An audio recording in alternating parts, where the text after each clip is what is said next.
Bonjour à tous, bienvenue dans cette nouvelle vidéo. Donc aujourd'hui on va voir comment créer un séparateur de copeaux.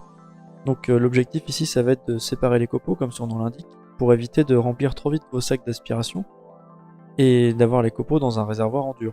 Donc pour ça vous aurez besoin d'un réservoir cylindrique, de deux tubes en PVC, un droit et un à 45 degrés. Et ici l'objectif ça va être de créer un vortex dans le réservoir cylindrique pour faire tourner les copeaux et les plaquer au fond. Donc ici on voit le couvercle de la poubelle dans lequel je vais faire deux trous avec le plus gros forêt à bois que j'ai sous la main pour pouvoir ensuite faire des trous plus grands à la scie sauteuse pour pouvoir passer les tubes en PVC. Donc ici j'ai simplement marqué le rond en fait que je vais devoir faire ensuite à la scie sauteuse. Avec le tube en fait j'ai fait le tour avec un petit pointeau et maintenant je vais découper à la scie sauteuse. Alors on peut remarquer sur la vidéo qu'il y a deux cales sous le couvercle. Le but c'est ici que la lame vienne pas frapper le plan de travail qui me sert de mon établi en fait, et c'est vraiment périlleux comme méthode, je vous recommande pas de faire ça, ça peut être à mon avis dangereux et pour vous et pour le plan de travail, donc faites attention à vous et trouvez une méthode un peu plus sûre. Donc ici on découpe simplement le tube en PVC à la longueur qu'on désire. Ici il s'agit évidemment du tube droit, le tube à 45 étant une pièce en tant que telle. Ensuite on fait chauffer le pistolet à colle, car ici j'utilise de la colle chaude. Donc c'est un pistolet qui vient chauffer un tube de colle en fait. Et ça permet d'avoir une colle qui est relativement résistante et qui fait une bonne étanchéité. Ça demande simplement un petit temps de préchauffage pour le pistolet.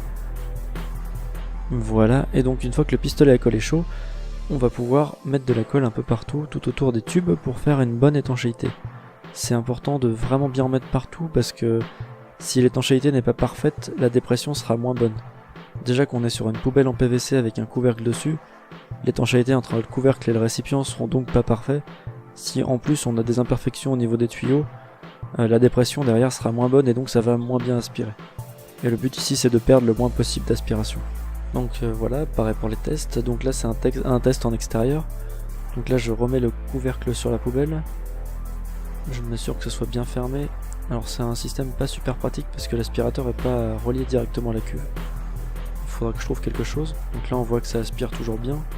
J'avais un stock de copeaux, alors il est un peu compact, du coup il va y avoir un petit incident. Voilà, la poubelle est complètement en dépression.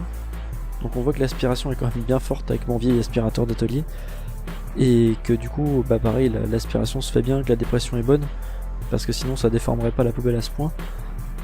Et ça n'empêche pas d'aspirer, c'est simplement que le tuyau est un peu petit. Et donc voilà, ça bouge de temps en temps. Il faut le déboucher à la main. Donc il faudrait un tuyau plus grand et j'aurai un peu moins de dépression dans ce cas là. Et voilà, c'est un choix à faire, il faudra que je teste un peu plus longuement. Et donc voilà pour le résultat. Donc ça c'est les copeaux que j'ai aspirés. Il y en a quasiment pas du tout dans l'aspirateur. Il faudra que je refasse des tests sans sac pour voir un petit peu ce qui reste dans le fond de la cuve. Et surtout il faudra sûrement que je fasse un test avec un tuyau plus large et que je trouve un autre moyen de fixer mon tuyau parce que là il est trop rigide et du coup il s'est déscotché depuis. Donc j'ai pas retrouvé de moyen fiable en fait de le fixer pour l'instant, donc je vais essayer de réfléchir à ça. Donc voilà, j'espère que cette vidéo vous aura plu, que ça vous incitera aussi à faire ce genre de choses. Quand on découpe du bois brut ou qu'on travaille du bois brut non traité, c'est quand même bien pratique de pouvoir récupérer les copeaux pour des toilettes sèches ou pour faire du compost ou pour faire du paillage. Nous on l'utilise beaucoup en paillage, on met des grosses épaisseurs et du coup ça absorbe bien l'eau et ça la restitue aux plantes après. Et puis ça amène des champignons, plein de choses comme ça dans le sol, donc un peu plus de vie du sol. Donc c'est que du bénéfice et c'est plutôt bon, et ça évite d'avoir des déchets pour rien. Donc voilà, à bientôt pour une prochaine vidéo, j'essaierai d'en refaire une prochainement, avec un peu moins de délai si possible, mais je fais avec le temps que j'ai. N'hésitez pas à vous abonner à la chaîne ou à mettre un petit pouce en l'air si vous avez aimé la vidéo. Et surtout n'hésitez pas si vous avez des questions, comme d'habitude les commentaires, il n'y a aucun souci. A bientôt, salut!